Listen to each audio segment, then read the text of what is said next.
ты вот министр, считай, что это было твое поручение министра, тот пробел, который мы должны устранять.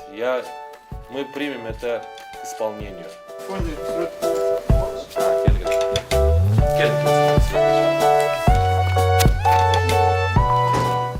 Эмне иштерди аткарышыбыз керек.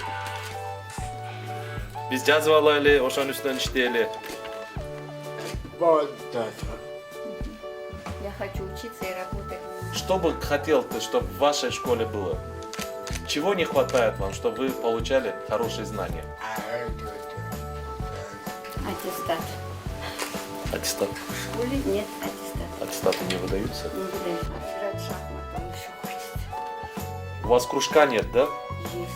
Кружок есть там? У нас есть замечательный кружок. А инвентарь есть у вас? Доски, все. Вот это нам надо. Вот это надо. Но считайте, что это ваше второе поручение нам. Мы над этим тоже будем работать, и в самое ближайшее время мы это решим.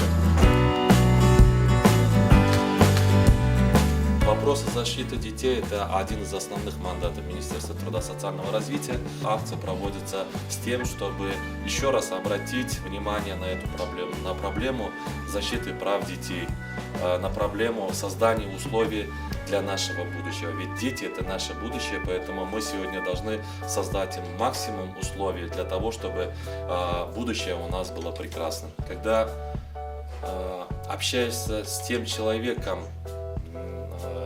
ради которых или для которых ты работаешь, человек может, значит, тебе высказать те твои недоработки, и у меня, честно говоря, было большое волнение, как бы он сейчас все наши недоработки не назвал,